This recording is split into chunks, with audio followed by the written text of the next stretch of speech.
संजय निषाद जी, बहुत स्वागत है सबसे पहले आपका। हंसमुख रहते हैं संजय निषाद जी, जब भी बात करें हमेशा सीधा जवाब देते हैं। तो सबसे पहले चूंकि हम आज अपने इस सेशन में आपसे, आपके विभाग से जुड़ी और यूपी सरकार की योजनाओं से जुड़ी बात करेंगे, मगर उससे पहले हम रियल हीरोज का भी जिक्र करना चाहेंगे, क्योंकि आज रियल हीरोज ऑफ महाकुंभ 2025 हमने अपने इस थीम को नाम दिया है। तो संजय निषाद जी, उत्तर प्रदेश में जो नव्य महाकुंभ, दिव्य महाकुंभ, अलौकिक महाकुंभ आपने देखा, डिजिटल महाकुंभ का इस बार जिक्र हुआ और आपकी सरकार का यह दावा भी रहा कि इस बार के महाकुंभ ने सारे रिकॉर्ड तोड़ दिए हैं। संजय निषाद जी की नजर में इस बार का महाकुंभ कैसा रहा? देखिए, संजय निषाद तो एक उस संजय के तरह हम दुनिया देख रही थी, भव्य दिव्य नव्य कुंभ को, जिस तरीके से महाभारत में संजय जी देख रहे थे। आज हम लोग सौभाग्यशाली हैं कि जिस समुदाय को लोग उपेक्षित समुदाय समझते थे, लेकिन उस गंगा पुत्रों के प्रयागराज की नगरी, जिसे निषाद राज की नगरी के रूप में माननीय प्रधानमंत्री ने घोषित किया, धर्मशास्त्रों में भी इसका जिक्र रहा है। लेकिन कुछ दुर्भाग्यवश विदेशी ताकतों से और कुछ पिछली सरकारों का जो गलत ढुलमुल रवैया रहा, चाहे गलत नियति रही है, कि जो पहचान रही है गंगा पुत्रों की, उस निषाद राज के वंशजों की, उसे किसी कारणवश तो मिटाया था अंग्रेजों मुगलों ने, उसे इलाहाबाद लिख दिया था, लेकिन फिर से प्रयागराज होना और फिर से एक दुनिया में कई देशों की आबादी अगर जोड़ ली जाए, उतनी बड़ी आबादी आकर उस गंगा पुत्रों के उस भव्य दिव्य नव्य कुंभ को जो पहचान दिलाया है। प्रयागराज में चारों तरफ सबसे ज्यादा आबादी हमारी प्रयागराज में है, और सबसे बड़ा कॉरिडोर के रूप में जो हमारे उपेक्षित लेटे हनुमान जी के साथ साथ तमाम ऐसा हमारे वहाँ जगह वहाँ निर्धारित थी। लेकिन निषाद राज किले की खुदाई पिछली सरकार में स्वर्गीय इंदिरा गांधी जी ने खुदवाई, लेकिन सारा खजाना लूट कर कहाँ गया? मैं माननीय मुख्यमंत्री जी को अभी मैंने डिमांड की है कि खुदाई तो कराया लेकिन पहचान छुपाया। ये कहते हैं, खुदाई तो कराया, पहचान छुपाया। 37 बरस बाद हमारे जैसे लोगों को पता चला, और मैं गोरखपुर से गया और संकल्प लिया 13 जनवरी 2013 को कि निषाद राज का खून पूरी दुनिया में एक पहचान बनाएगा और उसे दिखाएगा। और उसे आज भव्य दिव्य नव्य कुंभ के रूप में आपने देखा होगा कि निषाद राज के किले की 56 फुट की मूर्ति लगाकर जो काम प्रधानमंत्री जी ने किया, अभी मुख्यमंत्री जी ने जाकर उसे हजारों करोड़ रुपया देकर एक पर्यटक स्थल घोषित किया। अलग से वो प्रयागराज का जो आपने देखा होगा कि जो हमारा जो संगम है, जो गंगा और जमुना और सरस्वती का जो मिलन है, नोज है, उसको एक अलग से जिला घोषित करके, 75 तो था ही, 76 जिला घोषित करके एक और बड़ा भव्य दिव्य करके व्यवस्था दिया। और आप देखे होंगे कि माननीय मुख्यमंत्री ने तो सदन में बोल ही दिया था कि लोगों की नीयत कैसी है देखने की, जिसको जैसी दिखी वैसी दिखी।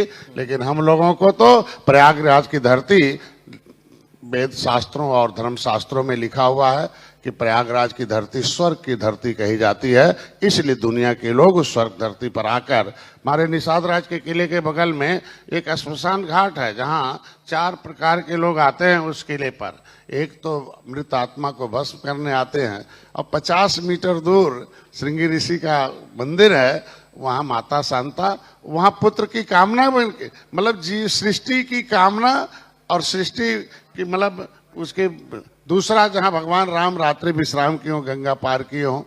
और आप देखेंगे अद्भुत चीज है वो, कहा जा सकता है कि हमारी, और एक निषाद राज का किला है जो खुदाई में, कि उस त्रेता में उस गंगा को पूरा साफ करते थे, वैज्ञानिक विधियों से घर बना है, वैज्ञानिक विधियों से उसे साफ किया गया है, और उसको देखने के लिए दुनिया के वैज्ञानिक आते हैं, पढ़ने आते हैं उस पर, और हजारों लोग आते हैं। हम लोग धन्य हैं कि 13 जनवरी 2013 के बाद 14 बरस बाद भगवान राम अयोध्या में आए थे, तो 14 बरस का तपस्या हमारे कार्यकर्ताओं को, निषाद पार्टी को, उसके किले को भव्य। अच्छा संजय निषाद जी, आपने बातों ही बातों में अपने विरोधियों का जिक्र भी किया है।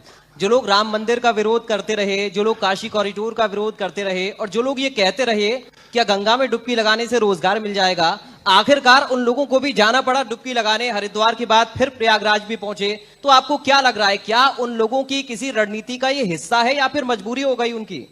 देखिए, आज इन जो विरोधी लोग हैं उन्हें पता नहीं है कि जब निषाद राज भगवान राम उस समय राजा थे तो इस देश की जीडीपी ग्रोथ 33.5 थी, शिक्षा 75%। मैं नहीं कह रहा हूं, जस्टिस ऑफ इंडिया नामक बुक है जो उनको नोबेल प्राइज दिया गया है, अमर सेन को, जो हेड ऑफ डिपार्टमेंट है इकोनॉमिक्स के बीएचयू के, अभी नालंदा विश्वविद्यालय के वाइस चांसलर हैं। तब हमारे पास व्यापार था, तब नदियों से व्यापार होता था, तब हमारा जो है 33.5 ग्रोथ था। तब हम दुनिया में 3 रुपए में 1 रुपया भारत का चलता था, हम लोगों का चलता था। तब सोने की चिड़िया कही जाती थी। 750 वर्ष मुगलों ने हमें गुलाम बनाया और 350 वर्ष अंग्रेजों को गुलाम बनाया। ये गुलाम मानसिकता के लोगों को भारतीय राजनीति में शुचिता नहीं दिखती है, ये विकास नहीं दिखता है, भारतीय संस्कार नहीं दिखता है। वह विदेशी ताकतें क्या हैं? ये औरंगजेब जैसे लोग अपने बाप को जेल में डालकर अपने भाई को कत्ल कर गद्दी पर बैठते हैं, और एक अपने बाप के आदर्शों पर चलने वाले भगवान राम को कह दिया जाओ जंगल, और जंगल के बहाने जाओ रावण को खत्म करो, और दूसरे भाई को गद्दी देने लगे। तो उन्होंने कहा मेरा हक नहीं बनता है, खड़ाऊ रहेगा, भगवान राम भी दोबारा आएंगे और राजा बनेंगे। ये हमारी भारतीय संस्कार होता है। और निषाद राज ने गले मिलाया, कहा हे राम मित्र थे, मित्र हो, आप जंगल आए हो, राज ले लो हमारा, कहीं जंगल क्यों जाओगे भाई, मित्र हो। तो ये है हमारी भारतीय संस्कृति और भारतीय सभ्यता संस्कार, जो मित्रता भी सिखाती है। अब दशरथ ने कहा, एक बात कहानी सुनाऊंगा जो कि 1 मिनट का है, कि जब कभी त्रेता में एक ऐसा गुरुकुल था जहां निषाद राजकुल भगवान और जो है रघुकुल, दोनों कुल के लोग पढ़ते थे। एक अयोध्या में था, उसे जो उसको लोगों ने बाद में बदल दिया था, अयोध्या को लोगों ने जो है नाम ही बदल दिया था, लोगों ने फैजाबाद कर दिया था। यही बताते हैं ना कि नाम बदलना क्या है, हमारी इतिहास को बदलना। उसमें जब गए तो भगवान राम ने कहा, तो पिताजी हमारा शिकार लोग खेल नहीं होने पाता, हमारा अवसर नहीं मिलता। उन्होंने एक आदेश किया कि भाई आज के बाद जो शिकार राम का करेगा उसे मृत्यु दंड दिया जाएगा। जब गए, इसको पूरा कर लेने दीजिए, तो उन्होंने कहा कि गए तो पता चला एक शेर इनके ऊपर हमला करने के लिए एक एंगल से आया कि अब राम का प्राण घातक हमला होगा। सारे मित्र डर के मारे अपने प्राण की रक्षा में उस शेर को नहीं मार रहे हैं। लेकिन निषाद राज ने कहा, अरे यार मित्र ही नहीं रहेगा तो हमें जीने की क्या जरूरत है। मित्र बड़ा होता है, प्राण छोटा होता है। मित्र बड़ा होता है, मृत्यु दंड छोटा होता है। शेर को मार के खत्म कर दिया। राजा दशरथ के पास आए तो उन्होंने कहा, क्या हुआ भाई, क्यों ऐसा कर दिया? कहा मैंने अपना मित्र धर्म निभाया है, राज धर्म आप निभाइए, मृत्यु दंड दीजिए, छोटा धर्म होता है। उन्होंने कहा, अपने नसीहत में वसीयत लिखा, ये निषाद राज की मित्रता दुनिया में याद की जाएगी। ये भारतीय सभ्यता होता है, ये निषाद राज का खून मित्रता का खून है। हमने हाथी साइकिल पंजा सबके साथ मित्रता किया है। भगवान राम को भी पार उतारा है और इन बेईमानों को भी पार उतारा है, लेकिन इनको मझधार में छोड़ दिया है। अब निषाद जब तक रहेगा ये कभी भी पार नहीं उतरेंगे और किसी सत्ता में आने वाले नहीं सारी पार्टियां। जब तक निषाद जहां रहेगा वही गद्दी पर बैठेगा, चाहे उत्तर प्रदेश हो चाहे केंद्र में हो। 18% की आबादी है बस। तो संजय निषाद जी, फिर उन लोगों के लिए आप क्या कहेंगे जो कि राम मंदिर का विरोध करते हैं, अकबर को महान बताते हैं और औरंगजेब की कब्र को तोड़ने का भी विरोध करते हैं?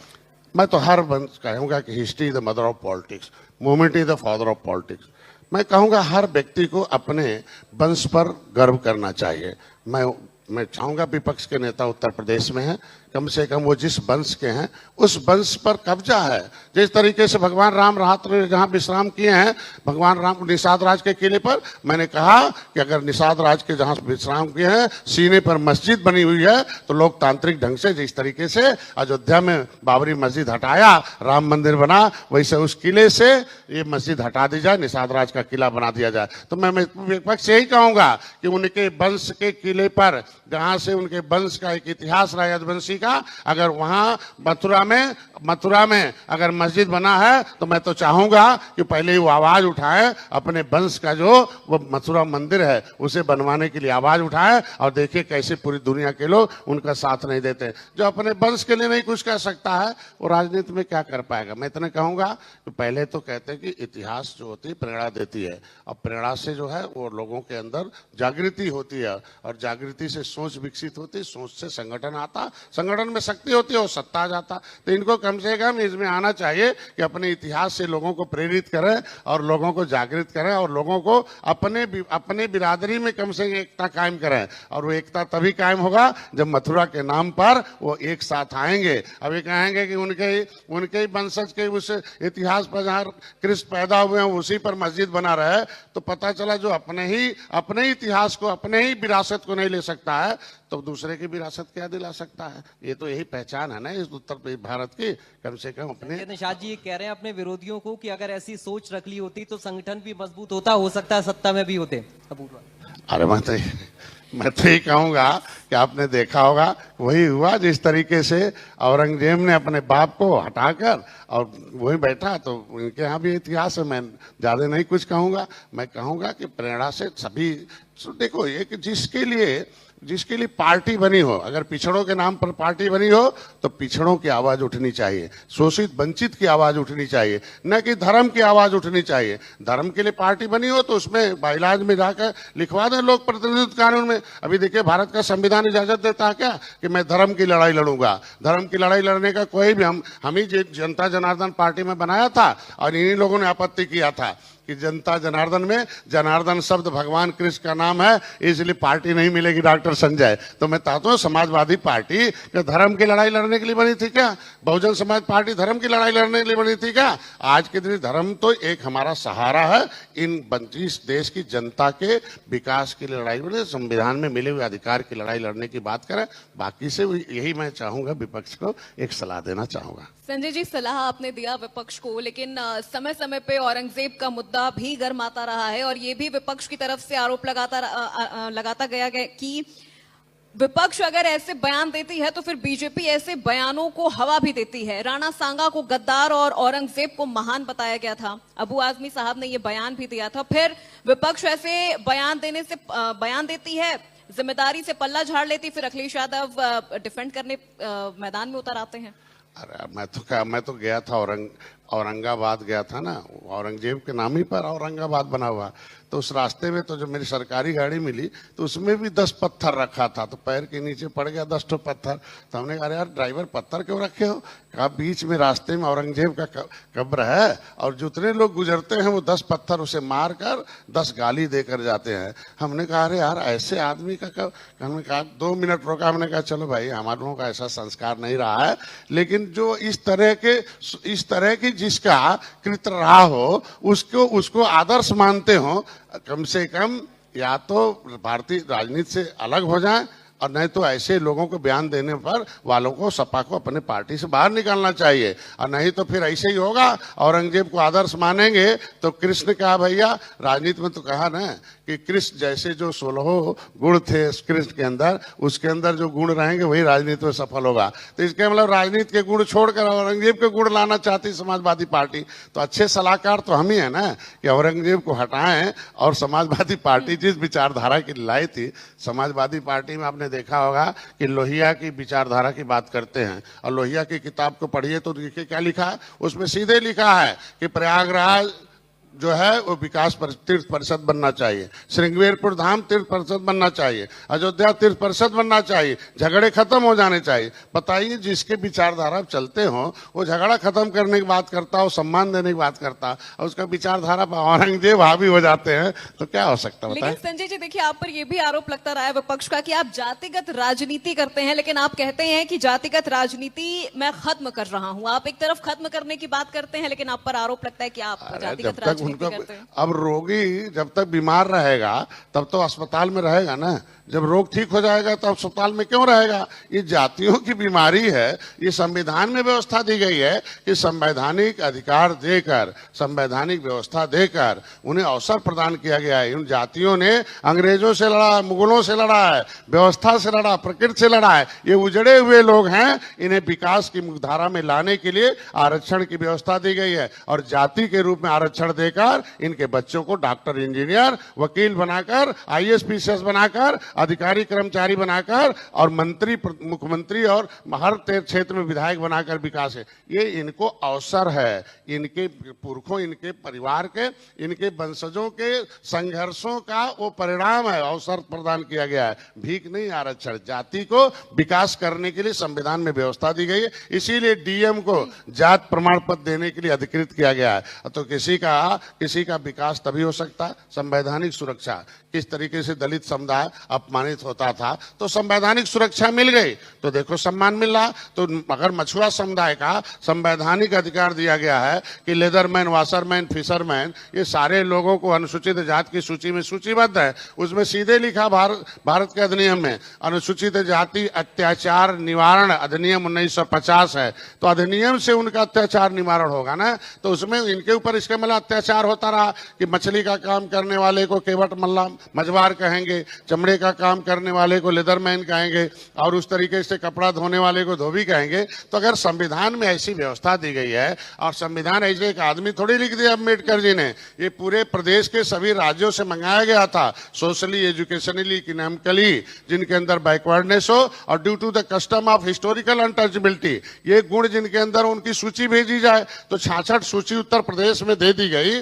तो 66 सूची में केवल लेदरमैन का विकास हुआ, बाकी फिशरमैन क्यों फिसल गए भाई, वाशर में और जातियां कहां चली गई। हम तो ही कहते हैं ना, सामाजिक न्याय समिति का रिपोर्ट कहता है कि और जातियों के साथ अन्याय हुआ है, और जिसके साथ अन्याय हो उसके साथ खड़ा होकर लड़ाई लड़ना ये संविधान में अधिकार दिया गया है। तो अगर उस जातियों की लड़ाई लड़ रहे हैं तो इससे जातिवाद कहां हो गया भाई। हम कह उन लोगों को अवसर मिला था, इन जातियों को दिए होते, इनको विधायक, भाई इनके लोग चपरासी क्यों नहीं है, इनके लोग बाबू क्यों नहीं है, इनके लोग और लोग जातियों के लोग क्यों नहीं है। तो ऐसे लोगों को मैं चाहता हूं, आरक्षण की व्यवस्था है। मैं मुख्यमंत्री को धन्यवाद दूंगा।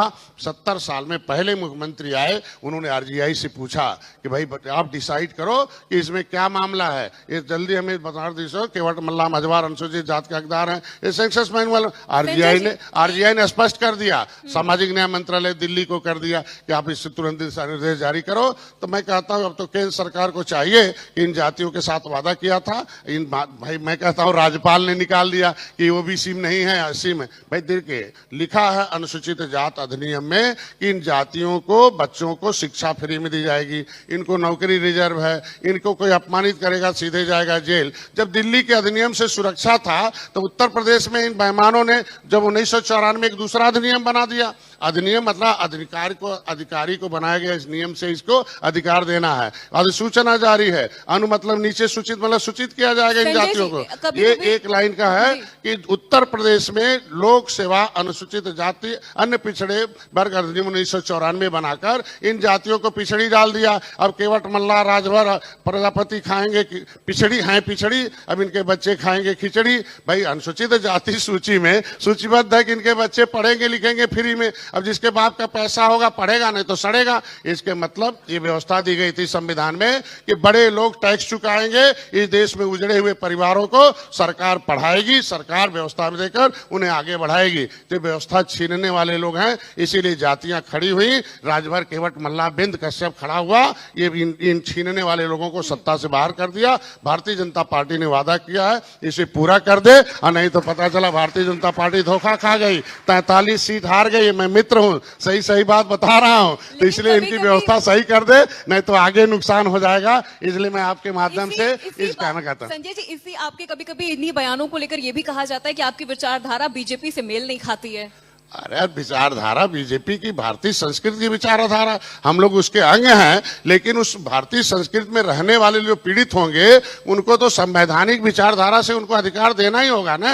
हम कहते हैं कि पहले धर्म के आधार पर अपर कास्ट बड़ा था, लेकिन आज जो है राजनीति संविधान के आधार पर अपर कास्ट प्रधानमंत्री मंत्री है ना। तो इन जातियों को संवैधानिक अधिकार पर अधिकार दिलाना ही हमारा लक्ष्य है। तो संवैधानिक विचारधारा पालना, इनके अंदर पहुंचाना, ये कौन सा गलत बात है? संजय निषाद कभी कभी ऐसे बयान भी देते थे कि प्रशासनिक अमले में हलचल पैदा कर देते हैं। संजय निषाद जी का अंदाज क्या है? आस्तीन के सांपों, अभी सांप कोई, अच्छा बताओ, कोई सांप कोई युग में हाथ जोड़ता है क्या? कि भाई नाग देवता हमें मत काटो। अगर सांप निकल गया तो मारना तो पड़ेगा ना। ये जो कुछ अधिकारी कर्मचारी पिछली सरकारों की आत्मा उनके अंदर है, वो आस्तीन के सांप के रूप में डसेंगे और ऐसा डसते हैं ना कि जो वोटवे खराब हो जाए और सारे वोट गड़बड़ हो जाए। तो ऐसे लोगों के खिलाफ तो बड़े, लेकिन ज्यादा अधिकारी अच्छे हैं, उसके वजह से उत्तर प्रदेश सर्वोत्तम प्रदेश बन रहा है और अर्थव्यवस्था में हम आगे जा रहे हैं, इसलिए उन अधिकारियों को प्रशंसा भी करनी पड़ती है। अच्छा, आप जातियों की बात कर रहे हैं, इसी तरह आपका विपक्ष अल्पसंख्यकों की बात करता है, तब आप ये कहते हैं कि तुष्टीकरण की राजनीति कर रहे हैं। वो कह रहे हैं कि आप जो हिंदू एजेंडा लेकर चल रहे हैं बीजेपी सरकार के साथ में, वो दरअसल सामाजिक समरसता को खत्म करने का काम कर रहा है। मुसलमानों के लिए क्या कर रहे हैं आप लोग, युवाओं को आगे बढ़ाने के लिए, अल्पसंख्यकों के लिए आप लोग क्या कर रहे हैं? ये सवाल सीधा विपक्ष आप लोगों से पूछता है, तो उस पर संजय निषाद का एजेंडा क्या है? देखो, जो जानती नहीं उसे जनता कहते हैं, और जो जान जाए उसका फायदा उठाए उसे नेता कहते हैं, और जो लड़ाई लड़े उसे नेतृत्व करता कहते हैं। हम लोग नेतृत्व करता है। वो गलती उनके जो है पंडित जवाहरलाल नेहरू के साथ मौलाना आजाद की है। जिस समय उन्होंने राजनीति में आए थे तो मौलाना आजाद ने कह दिया इन मुसलमान को राजनीति करने की जरूरत नहीं है, अंधा बनो, उठाओ डंडा और खाओ जिंदगी भर, उठाओ दूसरे का झंडा और खाओ जिंदगी भर डंडा। तो ये मुसलमान दूसरे का झंडा उठा के ये डंडा खा रहा है। मैं इनसे कहूंगा मुसलमान भाइयों से कि भारत के संविधान में धर्म के आधार पर आरक्षण नहीं लिखा हुआ है, जाति के आधार पर आरक्षण। हिंदू धर्म में चला गया, जाल बीनने वाला जला है, और जब घना जाल बीन दिया जुलाहा हो गया, धर्म बदल दिया, अंसारी हो गया। 80% तो उसमें हमारे निषाद हैं, बेचारे अंसारी बने पड़े हुए हैं। आज उनकी दशा क्या है, ना घर द्वार है ना कुछ है। अब बताओ, सपा आती है तो मुसलमान को क्यों नहीं अलग से व्यवस्था देती है भाई? बसपा आती है क्यों नहीं देती है? आज हमारी सरकार है, बिना भेदभाव के अनाज, मकान, शिक्षा, स्वास्थ्य, रोजगार हम चाहते हैं हमारी सरकार उनके बेटे डॉक्टर इंजीनियर बने, पढ़े लिखे आगे बढ़े। ये भारत का संविधान कहता है। तो अगर मुसलमान को अपना विकास चाहिए तो हमारे साथ आना होगा, सरकार के साथ रहना होगा। मुसलमान को सुरक्षा चाहिए, सरकार के साथ रहना होगा। इनके समय में मुसलमान के ऊपर आतंकवादी का लेबी लगा था, लेकिन मेरे समय में आ गया कि मुसलमान अब शांति का लेबी लग गया कि निषाद भगवान राम का मंदिर सोने का ईंटा दे रहा है। इनके समय लड़ रहा था ना, मेरे समय तो मंदिर बना रहा ना, मुसलमान भी जाके ईंटा दे रहा। तो आज के दिन में मैं चाह रहा हूं कि लड़ाने वाला काम बंद कर दे। वो लड़ाने वाला काम 1950 से पहले का था, अब संविधान बन गया। जातियां जब तक अनपढ़ थी, गंवार थी, मीडिया, सोशल मीडिया नहीं था, तब तक एक कोई कोई दलित की बेटी थी, कोई पिछड़ों का बेटा था। लेकिन होशियार हो गया तो कहते नहीं वो तो दौलत वाली हैं और ये सैफई वाले हैं, ये हम लोगों का हिस्सा साफ करने वाले हैं, ये सैफई देने वाले नहीं है, अन्य पिछड़ों के नेता नहीं है। जब वो आते हैं तो केवल अपनी जात, अपने लोग, अपनी जातियों को छोड़ दिया ना। वो देखिए, पूरे प्रदेश में सर्वे करा लीजिए तो 2 से 2.5 हजार यादव भाई नौकरी में होंगे। बाकी यादव अभी बेचारा गांव का उपेक्षित टीना उठा के घूम रहा। 1.5 से 2 हजार एससी का वो घर होगा जिनके घर में सारी नौकरी होगी। अभी गांव का दलित बेचारा ऐसे दलदल में है। ये कौन सी पॉलिसी है जो अपनी जाति को भी धोखा दे दे? वो दूसरे को क्या कर सकता है? उठाकर देख लीजिए, सच्चर कमेटी की रिपोर्ट कहती है ना। तो मैं कहता हूं कि जातियों के नेता बने वाले अपनी जाति को भी छोड़ दिया जो है बेचारे बदनाम है। हम तो चाहते हैं कि जितने निर्बल हैं, जो राजनीति के शिकार हैं वो निर्बल हैं, जो बजट के शिकार हैं, कानून के शिकार हैं और इन बेईमान नेताओं के शिकार हैं, वो निर्बल हैं। जिसे हिस्सेदार बनना हो वो डॉक्टर संजय के साथ आवे। हम पॉलिटिकल पार्टनर बना रहे हैं, उनको हम लेके जा रहे हैं। और राजनीति, संविधान से ही गरीबी दूर होगी, टेक्नोलॉजी से गरीबी दूर होगी। संविधान में व्यवस्था दिया गया है, आरक्षण की व्यवस्था दिया। मैं तो मुख्यमंत्री को, प्रधानमंत्री को धन्यवाद दूंगा कि अपर कास्ट में 10% नहीं था व्यवस्था, 10% संविधान के मुताबिक आरक्षण दिया है। 33 महिलाएं उपेक्षित थी 70 साल से, 33% उन्हें आरक्षण दिया है। मैं उम्मीद रखूंगा प्रधानमंत्री जी से, अगले मुख्यमंत्री से, अगला कदम जो जातियों का आरक्षण में नाम लिखा हुआ है वो विसंगति दूर कर दें। ये पाइपलाइन में है, रोड पर है, पॉलीथीन में है, जिन्होंने देश को आजाद कराया है, ये बेचारे घूम रहे हैं। ये राणा प्रताप के वंशजों को हथियार बनाने वाले हैं, जाके देखिए रोड पर हैं। वो बेचारे किसी तरह के जीवन यापन कर रहे हैं। उनके ठेले में देखेंगे तो महाराणा प्रताप का चिन्ह मिलेगा। पूछो भाई क्या बात है? क्या मेरे पुरखे राणा प्रताप के लिए हथियार बना रहे थे, मुगलों ने हमें उजाड़ दिया। ऐसे उजड़े परिवार 578 जातियां हैं जिन्हें क्रिमिनल कास्ट घोषित किया था अंग्रेजों ने। ऐसी देश, उनके वजह से देश आजाद हुआ है, उनके वजह से संविधान बना है। 578 जातियों को सबसे पहले चिन्हित किया जाए और उनके वंशजों को क्रिमिनल ट्राइब्स एक्ट इंक्वायरी अंथा समय 1949-50 पहला कमीशन बना है, उसमें 74 प्रकार की व्यवस्था देकर इन जातियों के विकास की मुख्यधारा में लाने की व्यवस्था की गई है। ये बेईमान नेताओं ने उस आयोग को, तमाम आयोग बना, वो सारे आयोग हो गए, बाल कृष्ण आयोग बना, डीएनटी आयोग बना, तमाम आयोग बना। इन जातियों के साथ इतना धोखा हुआ,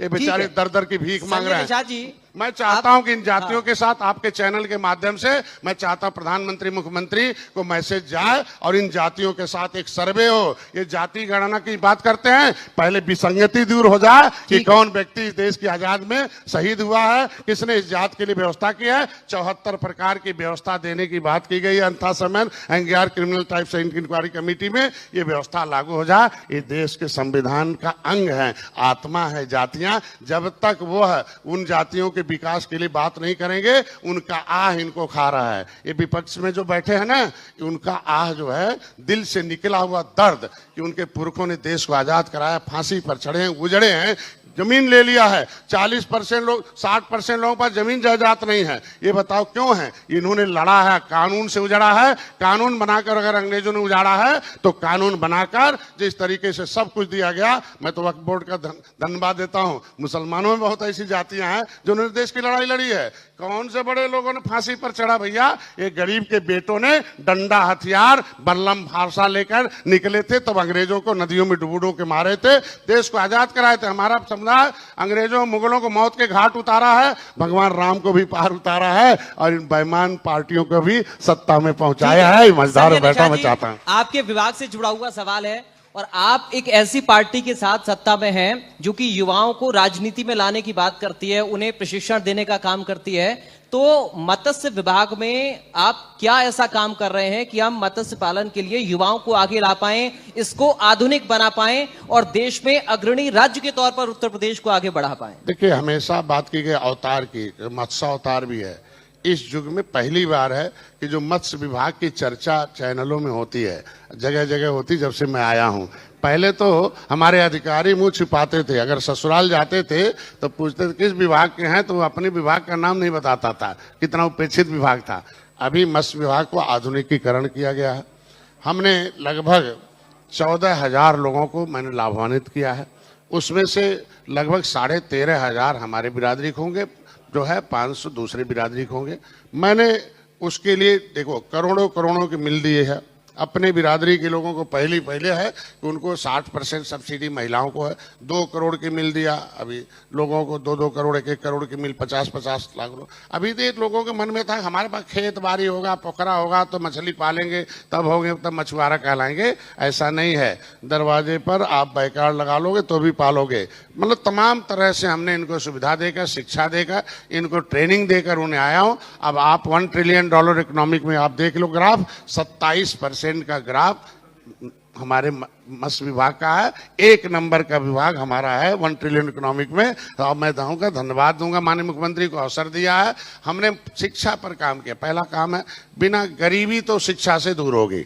और पहली बार है कि मत्स्य विभाग के द्वारा मैंने मछुआ कल्याण कोष की स्थापना कराई है।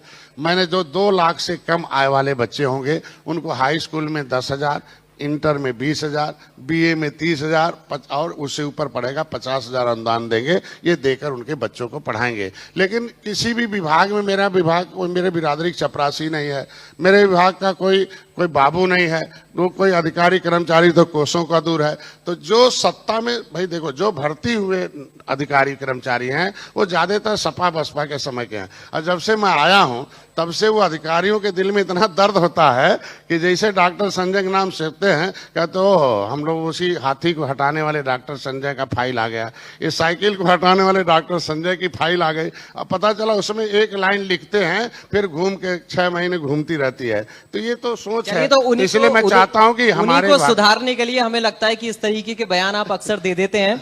बहुत शुक्रिया संजय निषाद जी, आप आए इंडिया न्यूज के इस खास प्रोग्राम में और अपना कीमती समय दिया, बड़े बेबाक अंदाज में हर सवाल का जवाब भी दिया और ये बताया कि अपने विभाग को लेकर क्या कर रहे हैं, भविष्य की योजनाएं क्या हैं, आने वाले वक्त में उत्तर प्रदेश को अग्रणी बनाने के लिए, मत्स्य पालन के लिए किस तरह से वो काम करेंगे और करंट के मुद्दों पर, राजनीतिक मुद्दों पर भी धारदार उन्होंने जवाब, धारदार सवालों के दिए हैं।